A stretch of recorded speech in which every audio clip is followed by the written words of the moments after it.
నిన్న మీకు ఒక నిజం చెప్పాలనుకున్నా. మల్లిగాడు రెడ్డిలు రెడ్డిలు రెడ్డిలు అని ఉడతారు కదా, ఇగో గిది ఇప్పుడు చెప్పుర్రి. మీకు గూగుల్లో మీకు వచ్చిన వస్తుంది, గూగుల్లో మీకు వచ్చిన వస్తుంది. ఈ పుస్తకంలో చదివింది స్క్రీన్ షాట్ తీసుడు ఎందుకని ఇగో గూగుల్దే కాపీ చేసిన. ఏఐ ఇచ్చిన సమాధానం.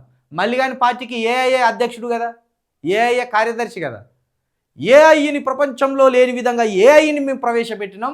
ఇక్కడ ఏఐఏ మీకు సమాధానాలు ఇస్తుంది, నా పార్టీకి ఏఐఏ ప్రధాన కార్యదర్శి అని మొత్తుకున్నాడు కదా, కుక్క మొత్తుకున్నట్టు. ఇక మేము ఏఐ సమాధానమే తీసుకొచ్చినాం. మున్నూరు కాపుల్లో ఉండే కొన్ని ఇంటి పేర్లు రావు, రెడ్డి, నాయుడు వంటివి ఉంటాయి.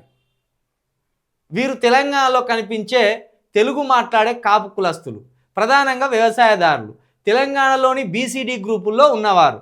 వీరు కాకతీయ విజయనగర సామ్రాజ్యాల కాలంలో వ్యాపారంలో కూడా ఉండేవారు. వీనికి ఏం తక్కువైందే? మేము పేదోళ్ళమని చెప్పుకునే ప్రయత్నం చేస్తారు కదా, మమ్మల్ని అణిచివేసిన ప్రయత్నం చెప్తారు కదా. వీడే అణిచివేసినోడు, వీడే వ్యాపారాలు చేసినోడు, వీడే దొంగ, వీడే రెడ్డి, వీడే రావు, వీడే నాయుడు, మళ్ళీ వీడు బీసీ అని చెప్తాను. ఇక్కడ ఉన్నది కదా ఏఐసం, మీరు కూడా కొట్టుకొని చూడుర్రి. చిలక ప్రవీణ్ చెప్పేది అబద్ధమైతే ఖచ్చితంగా నన్ను విమర్శించండి, ఖచ్చితంగా నన్ను నిందించండి, నేను పట్టించుకోను. ఇక్కడ ఏఐ ఇచ్చిన సమాధానం మీరు కొట్టిన వస్తుంది గూగుల్లో. మున్నూరు కాపులు దేనికి సంబంధించినవారు? రావులు, రెడ్డిలు, నాయుళ్ళు. ఇగో మున్నూరు కాపుల గురించి ముఖ్య విషయాలు. కులం తెలంగాణలో కనిపించే తెలుగు మాట్లాడే కాపు కులం.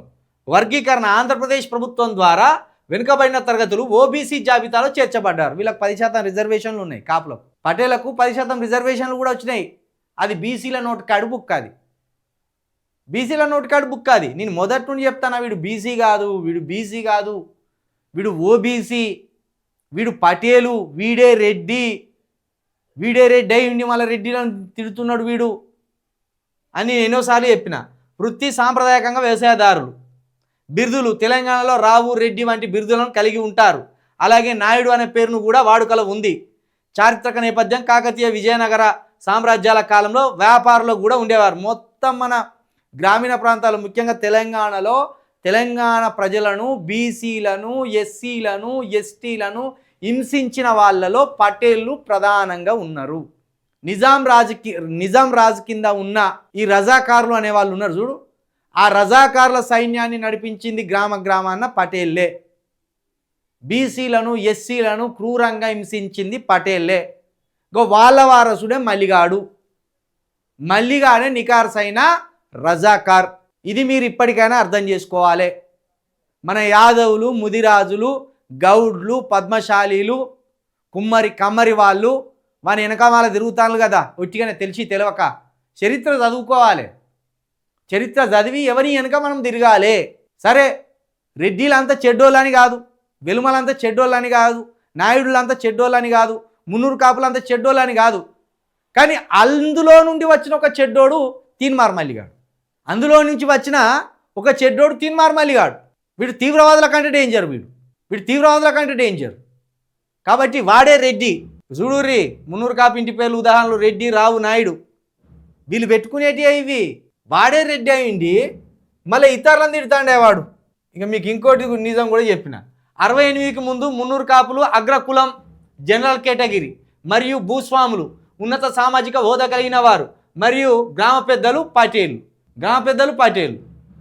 68కి ముందు వీరి సామాజిక స్థితి రాజకీయంగా ప్రముఖ వ్యవసాయ సమాజంగా గుర్తింపు పొందారు.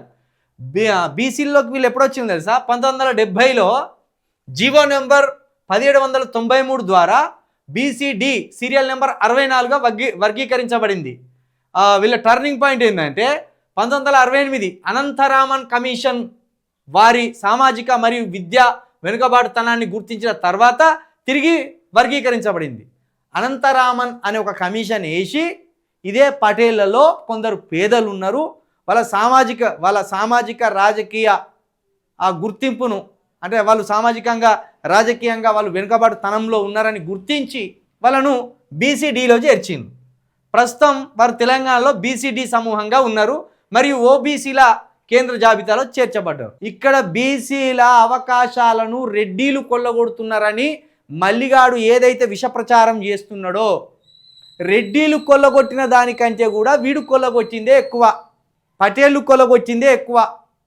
సరే రెడ్డిలు కూడా కొల్లగొచ్చింది అనుకుందాం, రెడ్డిలు పటేళ్ళు వేరు వేరు కాదు కదా. ఇప్పుడు రేవంత్ రెడ్డి గారు ఏమన్నాడు, మా నాయన పోలీస్ పటేల్ అన్నాడు. మరి పోలీస్ పటేల్ కొడుకే రేవంత్ రెడ్డి అయింది కదా. పటేళ్ళు రెడ్డిలు వేరు వేరు కాదు. దయచేసి మల్లిగాడు ఎత్తుకున్నది బీసీ ఉద్యమం కాదు, బీసీ వాదం కాదు, కేపీ వాదం, కాపు పటేల్ వాదం, కాపు పటేల్ వాదం వాడు ఎత్తుకున్నది. మరొకసారి చెప్తున్నా, ఇన్ని ఆధారాలు తీసుకొచ్చి మీ ముందట ఎందుకు పెడుతున్నా అంటే అమాయకమైన మా బీసీలు, అమాయకమైన మా యాదవులు, గౌడ్లు, ముదిరాజులు, పద్మశాలీలు వాని మైకంలో పడి నాశనం కాకండి. ఆ వటజానే ఉన్నాడు పాపం యాదవ్ బిడ్డ, ఎట్లా నమ్ముతాడో ఏందో, రోజు పెట్టుకుంటాడు మన రైలు బోగిలు పెట్టుకుంటాడు స్టేటస్. హరీష్ శంకర్ గౌడ్ ఉన్నాడు పాపం, ఎమ్మెల్సీ ఎన్నికల్లో పోటీ చేసిండు, మా గౌడ బిడ్డ, రోజు పెట్టుకుంటాడు ఇట్లా మన రైలు బోగిలు పెట్టుకున్నట్టు స్టేటస్లు పెట్టుకుంటారు. వాని గురించి పెట్టుకోర్రి, ఏదో ఒక రోజు మీకు తెలుస్తుంది, గప్పుడు నాలకు ముఖం వేసుకొని వస్తారు. ఆ పరిస్థితి రాకముందే బయటికి రారి. ఎందుకంటే వాడే రెడ్డి, వాడే కమ్మ, వాడే కాపు, వాడే అన్ని, ఇది గుర్తుపెట్టుకోరు.